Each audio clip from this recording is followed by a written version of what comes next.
শিলিগুড়ির যানজট আর এই যানজটে নিত্য দুর্ভোগ। অভিযোগ গতি হারাচ্ছে এই শহর। শিলিগুড়ির এই ট্রাফিক সমস্যা মোকাবিলায় নেওয়া হচ্ছে নানা পরিকল্পনা। বিধানসভায় জানালেন পরিবহন মন্ত্রী।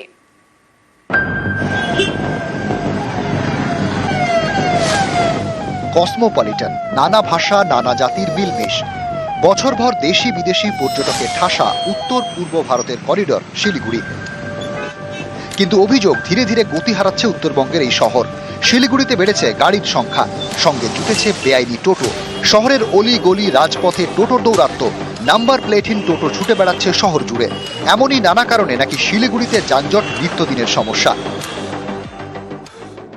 যানজট চলাই যায় না রাস্তা, মেন যে হচ্ছে টোটোর যে উৎপাদ বেশি, টোটোগুলো সরানো উচিত। এবার শিলিগুড়ির ট্রাফিক সমস্যার সমাধানে একাধিক পরিকল্পনার কথা জানালেন পরিবহন মন্ত্রী স্নেহাশিস চক্রবর্তী।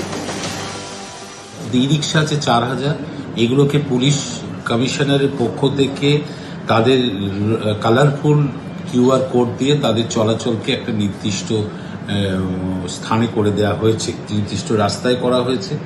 এবং আনঅথরাইজ যে সমস্ত ই রিক্সা আছে, যেগুলোকে আমরা টোটো বলি, প্রায় 7000, তাদের মেন রোডে আসাটাকে বন্ধ করা হয়েছে, অর্থাৎ সেবক রোড বা হিলকার রোডে ওঠাটা বন্ধ করা হয়েছে।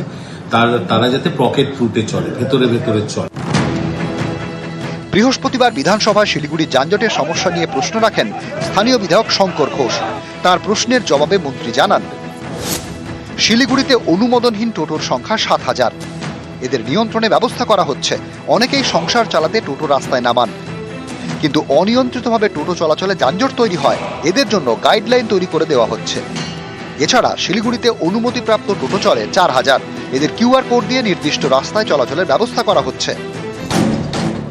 পরিবহন মন্ত্রী এও জানান, শিলিগুড়ির পাশাপাশি সারা রাজ্যে টোটোর জন্য পলিসি তৈরির কথা ভাবা হচ্ছে।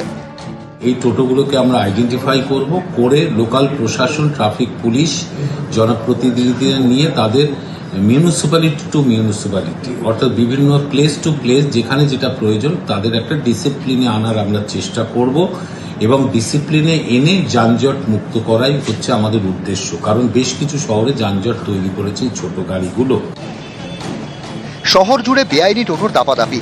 শিলিগুড়ির বাসিন্দাদের দাবি, শুধু টোটো নয়, শিলিগুড়ির যানজটের নেপথ্যে রয়েছে আরও কারণ। বেআইনি টোটো নিয়ন্ত্রণের পাশাপাশি শিলিগুড়ির সমস্যার সমাধানে অন্য আরও পরিকল্পনার কথা দিন জানান পরিবহন মন্ত্রী। শিলিগুড়ির বিধায়কের প্রশ্নের উত্তরে মন্ত্রী বলেন, তেনজিং নর্গে বাস স্ট্যান্ডের সামনে থেকে সরবে বেসরকারি বাস স্ট্যান্ড। প্রধান নগরে হবে ওই বাস স্ট্যান্ড, সেখান থেকে চলাচল করবে বেসরকারি বাস। এছাড়া দূরপাল্লার বাস চালানোর জন্য নতুন বাস টার্মিনাসের কথাও ভাবছে সরকার। বেশ কিছু বড় বড় শহরে দেখেছি যেখানে মেন রাস্তা মানে কোনো টোটোই ওঠে না, অথচ আমাদের শিলিগুড়ি শহর যেটা এত নাম, মানে একটা প্রবেশদ্বার তো এটা তো, কিন্তু সেটা মানে কোনোভাবেই মেনটেন হয় না।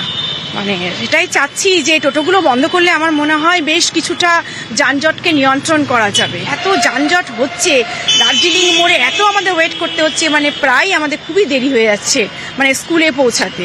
प्रॉपर ट्रैफिक रूल्स रेगुलेशंस नहीं है, कहाँ पर पार्किंग होना चाहिए, कहाँ पर पार्किंग नहीं देना चाहिए। ये तो देखे ना, जहाँ मर्जी वहाँ पर स्टॉप किया जाए। ये तो आपका स्टॉपेज एरिया नहीं है, शेयरिंग टैक्सेस वो यहाँ पर जाम लगा देता। अभी देखिए जाम लग रहा है। अब बात में जाके किसको बोलता है, टोटो से। कुछ ट्रैफिक का नियम लागू होना चाहिए, मेजरली होगा कहाँ पर रोकना चाहिए, फिक्स स्टॉपेज बनाना जरूरी है। নিউজ 18 বাংলা।